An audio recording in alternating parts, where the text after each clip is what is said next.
BRS మాజీ MLA Shakeel పై case నమోదుకు రంగం సిద్ధమైంది. సస్పెండ్ అయిన పంజాగుట్ట సీఐ పైన కేసు నమోదు చేయాలని పోలీసులు నిర్ణయించారు. మాజీ ఎమ్మెల్యే షకీల్ కుమారుడిని దేశం దాటించాడని పోలీసులు ఆరోపిస్తున్నారు.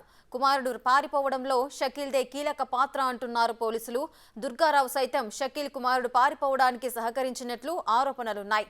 ఇదే కేసులో భారీగా డబ్బులు చేతులు మారాయని పోలీసులు అనుమానిస్తున్నారు.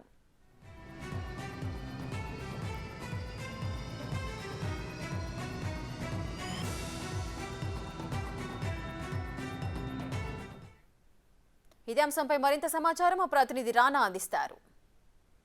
ఎమ్మెల్యే షకీల్ పైన పోలీసులు కేసులు పెట్టడానికి రంగం సిద్ధం చేయడం జరిగింది. తన కుమారుడు ఏదైతే సీఎం క్యాంప్ ఆఫీస్ దగ్గర సృష్టించినటువంటి బీభత్సానికి కారు యాక్సిడెంట్ చేయడంతో ఏదైతే BMW కారులో దాదాపు ముగ్గురితో కలిసి అతను చేసినటువంటి బీభత్సానికి అప్పట్లోనే కేసు కూడా నమోదైనటువంటి నేపథ్యం ఏర్పడుతుంది. అయితే ఇదే కేసులో షకీల్ సంబంధించిన కుమారుని తప్పించి పోలీసులు మరొక నిందితుడిగా చూపిస్తే మరొక వ్యక్తిని ఆ కేసులో ఇరికించడానికి కూడా ప్రయత్నించారు. ముఖ్యంగా షకీల్కి సంబంధించినటువంటి కుమారుడి వద్ద డ్రైవర్గా పనిచేసినటువంటి వ్యక్తి ఎవరైతున్నారో ఆ వ్యక్తిని ప్రధాన నిందితుడు అంటూ కూడా పోలీసులు ప్రొడ్యూస్ చేయడానికి అప్పుడు ప్రయత్నించారు. దీనిపైన కూడా అప్పుడు హైదరాబాద్ సిపి చాలా కోపగించుకున్న నేపథ్యం ఏర్పడుతుంది. ఎందుకంటే ఏదైతే ప్రధాన నిందితుడిని తప్పించేసి ఈ రకమైనటువంటి చర్యలకు పాల్పడింది అంటూ కూడా ఆయన ఆగ్రహం వ్యక్తం చేయడంతో పాటు దీనిపైన విచారణ కూడా అప్పుడు ఆయన ఆదేశించడం జరిగింది. దీంతో డీసీపీ కానీ ఏసీపీ కానీ వీరిద్దరు కూడా విచారణ చేసిన తర్వాత ఈ కేసులో చాలా కీలకంగా కూడా ఉన్నటువంటి అప్పటి పంజాగుట్ట సీఐ ఎవరైతే ఉన్నారో దుర్గారావు షకీల్ కొడుకుని దుబాయ్కి పంపించడంలో కానీ అలాగే ఈ కేసు నుండి తప్పించడానికి చాలా ప్రయత్నించినట్టు కూడా అతనిపైన అభియోగాలు వచ్చాయి. అవన్నీ కూడా విచారణ చేసిన తర్వాత అవి నిజమని తెలియడంతో అతన్ని సస్పెండ్ చేసినట్టు నేపథ్యం ఏర్పడుతుంది. కానీ అదే రోజు ఒక హైడ్రామా అనేది నడిచింది.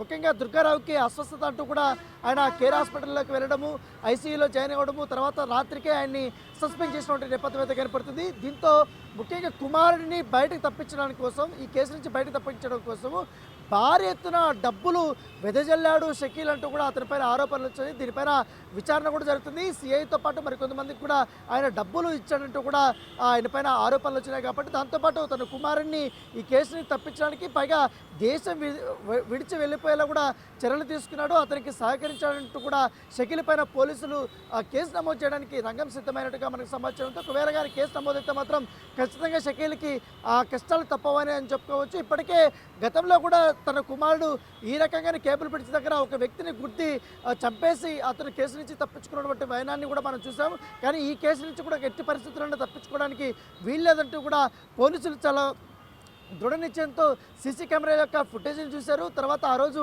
అసలు ఏం జరిగిన దానిపై కూడా పూర్తి స్థాయిలో కూడా ఎంక్వైరీ చేసి ఇప్పటికే ఒక నివేదికను తయారు చేసిన తర్వాత చోటా షకీల్ దుర్గారావు పొజిషన్ అనేది కూడా చాలా కీలకంగా మారింది. వీరిద్దరే అతన్ని తప్పించడానికి కీలకంగా వ్యవహరించారంటూ కూడా వారిపైన అభియోగాలు నమోదైన నేపథ్యంలో ఇవాళ వారిద్దరిపైన కూడా కేసు అయితే నమోదు చేయబోతున్నట్టుగా మనకు సమాచారం అందుతుంది.